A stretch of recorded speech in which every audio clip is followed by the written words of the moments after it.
नमस्कार, आप सभी का स्वागत है जम्मू लिंक्स न्यूज में और मैं हूं विशाल शर्मा। कश्मीर के शोपियां जिले के मुंजमार्ग इलाके में हुए एक मुठभेड़ में यानी कि एक एनकाउंटर में टीआरएफ के 3 आतंकी ढेर किए गए हैं। ये वही टीआरएफ है जो लगातार पिछले कुछ अरसे से कश्मीरी पंडितों को थ्रेट्स लेटर जारी कर रहा है, उन्हें धमकियां दे रहा है और उनकी सूचियां भी जारी कर रहा है बाय नेम। तो ये 3 आतंकी जो कि मुख्यतः अगर आप कहें तो लश्कर ए तोयबा यानी कि एलईटी के हैं, लेकिन एलईटी ही आगे प्रॉक्सी नेम से टीआरएफ के नाम से कश्मीर घाटी में ऑपरेट कर रहा है और थ्रेट्स देने का जो काम है वो ये एलईटी ही कर रहा है। तो 3 आतंकी इसके जो है वो मारे गए हैं शोपियां में हुए एक एनकाउंटर में और इनमें से 2 की माफ करिएगा जो पहचान है वो भी कर ली गई है और इन 2 में से एक जो है वो पूर्ण कृष्ण भट्ट और उमेर शामिल है जो कि अनंतनाग में हुई थी।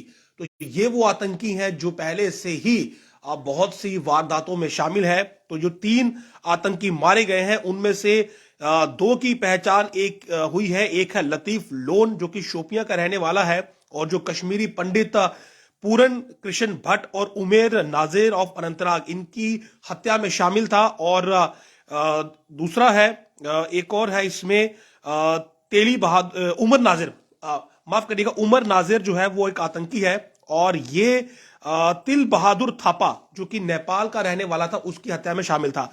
2 आतंकियों की पहचान हुई है, लतीफ लोन और उमेर नाजिर। लतीफ लोन जो है वो पूर्ण कृष्ण भट्ट की हत्या में शामिल था और उमेर नाजिर जो कि अनंतनाग का रहने वाला था वो तिल बहादुर थापा जो कि नेपाल का रहने वाला था उसकी हत्या में शामिल था। लंबे समय से एक्टिव थे और ट्रैप हुए। आज सुबह के समय एनकाउंटर हुआ और मारे गए। फिलहाल जो तीसरा आतंकी है उसकी पहचान अभी नहीं हो पाई है। रिकवरी जो है वो साइड से एक AK-47 राइफल और 2 पिस्टल की रिकवरी हुई है। ये जो 2 पिस्टल की रिकवरी है ये इस बात को साबित करती है कि ये हाइब्रिड आतंकी थे, क्योंकि हाइब्रिड आतंकी ही छोटा हथियार इस्तेमाल करते हैं। पिस्टल के जरिए वो लोगों की हत्याएं करके यानी कि बिल्कुल भीड़ का सहारा लेकर पॉइंट ब्लैंक रेंज से फायर करते हैं और फिर उसी छोटे हथियार को छुपाकर वो आसानी से भाग निकलते हैं। तो 2 पिस्टल की रिकवरी जो होना ये बताता है कि ये दोनों हाइब्रिड आतंकी थे। तीसरा आतंकी जो है उसकी पहचान अभी नहीं हो पाई है और शायद एक AK-47 राइफल वही इस्तेमाल कर रहा था।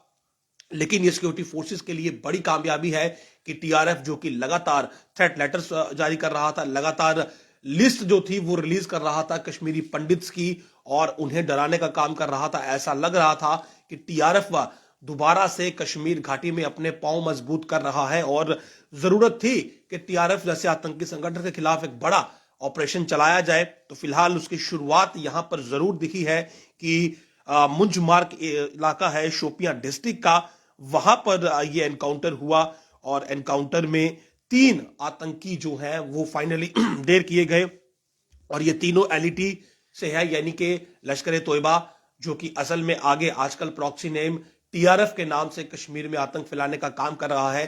टारगेटेड किलिंग को अंजाम देने का काम इसने किया और आजकल थ्रेट लेटर जारी करने का काम कर रहा था। तो 3 आतंकी मारे गए हैं और पूर्ण कृष्ण भट्ट का हत्यारा भी मारा गया है और इसके साथ तिल बहादुर थापा जो कि नेपाल का रहने वाला था उसका हत्यारा आतंकी उमर नाजिर जो कि अनंतनाग का निवासी है वो भी मारा गया है। तीसरे आतंकी की पहचान अभी करना बाकी है। नमस्कार।